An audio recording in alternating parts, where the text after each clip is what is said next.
Pertama kali dalam sejarah Bursa Efek Indonesia, ada emiten perusahaan yang baru IPO tapi langsung ARB 7% di hari pertamanya.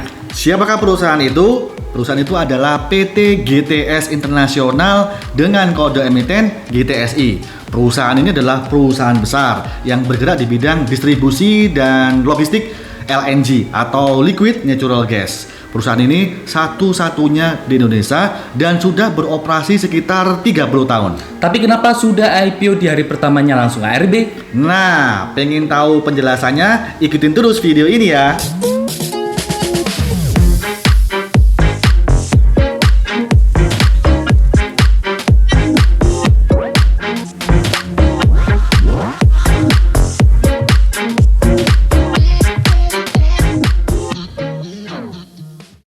Halo, bertemu lagi bersama kami di channel Kaloka Palevi. Bersama saya Kaloka. Saya Palevi, seperti biasa kami akan membahas seputar dunia investasi.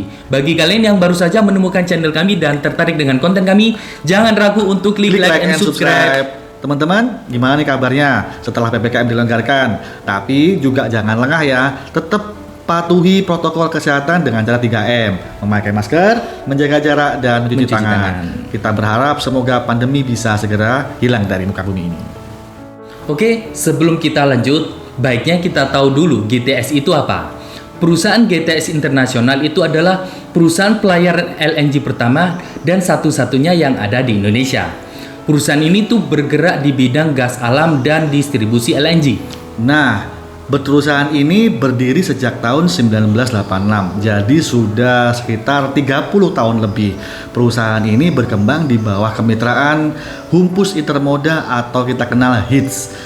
Singkatnya gini, perusahaan ini mengangkut LNG dari kapal, kemudian melakukan proses namanya regasification, yang mana proses ini untuk mensuplai kebutuhan listrik untuk PLN. Hal ini sejalan dengan kebijakan pemerintah untuk mengurangi pemanasan global, emisi rendah, ramah lingkungan, dan juga menciptakan renewable energy atau energi terbarukan.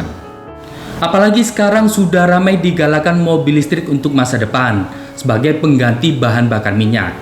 Dan pastinya bahan bakar minyak suatu saat akan habis. Berarti menurut kamu perusahaan ini punya prospek bagus ya, Bro? Iya, betul itu, Bro. Nah, menurut kami perusahaan ini juga perusahaan bagus dan ada 3 poin yang menarik. Yang pertama, perusahaan ini sudah berdiri 30 tahun lebih. Berarti perusahaan ini mempunyai GCG atau Good Corporate Governance atau tata kelola perusahaan yang bagus. Yang kedua, dengan memilih jalan IPO, berarti perusahaan ini nantinya akan menjadi lebih bagus. Kenapa? Karena untuk syarat menjadi IPO atau perusahaan publik itu tidak mudah. Yang ketiga, tujuan dari IPO perusahaan ini adalah untuk membangun FSRU atau Floating Storage Regasification Unit, yang mana FSRU ini berfungsi untuk mensuplai kebutuhan listrik di wilayah Sulawesi, terutama Sulawesi Utara, dan sudah dikontrak selama 15 tahun terhitung mulai tahun 2019. Dengan adanya FSRU akan meningkatkan efisiensi waktu, biaya, dan juga mencegah kerusakan lingkungan. Kemudian tujuan dari IPO GTS ini adalah untuk operasional cadangan docking, monitoring shipping, dan lain-lain.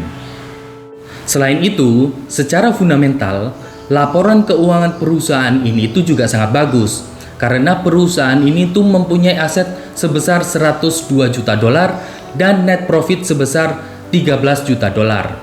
Dari sisi profitabilitas, kita lihat gross profit margin ini sebesar 55% dan operating profit margin sebesar 54%. Angka ini pasti angka yang sangat tinggi. Hal ini juga terbukti dari return of equity (ROE) dan juga return of asset di atas 15%. Berarti kemampuan perusahaan dalam mencetak laba itu sangat-sangat bagus dan bahkan bisa dibilang sangat cemerlang. Kita juga bisa lihat laporan EPS (earning per share-nya) dari tahun 2018 ke tahun 2020 juga bertumbuh. Apabila kita melihat dari likuiditas perusahaan, debt equity ratio sebesar 94%, tapi cash ratio dan cash current ratio di atas 120%. Apabila perusahaan mempunyai cash ratio dan cash current ratio di atas 120%, maka perusahaan ini dianggap memiliki kemampuan yang baik dalam membayarkan semua kewajibannya dan dinilai perusahaan yang finansialnya baik pula. Betul itu. Selain itu, kami tambahkan ya, setelah FSRU selesai, maka perusahaan ini akan berpotensi mendapatkan pendapatan sebesar 75.000 US dollar per hari. Berarti perusahaan ini kinerjanya akan semakin bagus. Nah, jadi selain kinerjanya bagus yang pertama, yang kedua juga kebutuhan renewable energy jangka panjang yang sangat bagus. Berarti perusahaan ini mempunyai potensi yang bagus di masa depan. Nah, yang menarik adalah kenapa perusahaan sebagus ini ketika IPO di hari pertama langsung ARB 7%, bahkan ARB 3 hari berturut-turut. Menurut kami ada 2 poin nih. Yang pertama adalah karena panic selling. Kenapa? Karena GTSI ini holdingnya sedang terkait kasus BLBI. Yang kedua, allotmentnya 100%. Hal ini dianggap tidak wajar oleh para retail. 2 hal ini yang membuat saham ini anjlok bahkan sampai ARB. Kalau menurut kami, tidak ada hubungannya langsung antara kinerja perusahaan yang bagus dengan holding yang terkait kasus BLBI. Walaupun secara fundamental GTSI ini sebenarnya perusahaan yang bagus, tetapi investor melihat dari sisi yang berbeda. Saham ini dianggap investor kurang bagus, sehingga saham ini harganya anjlok dan tidak laku. Bagaimanapun juga, sentimen sangat berpengaruh di dalam dunia saham. Walaupun kinerja perusahaan bagus, tapi sentimen atau berita tidak bagus, maka saham ini tidak menarik untuk dibeli investor. Saham ini dibuka ARB di hari pertama tanggal 8 dan ARB berturut-turut sampai dengan tanggal 10 September. Tapi yang menarik adalah tanggal 13 sudah ada pembelian saham sebesar 5 juta lot. Dan ini ditunjukkan juga dengan antrian jual yang semakin turun. Apakah hal ini pertanda saham akan rebound? Kita lihat saja. Saran kami, untuk yang sudah membeli saham ini, sebaiknya jangan panic selling atau akan dimanfaatkan oleh bandar.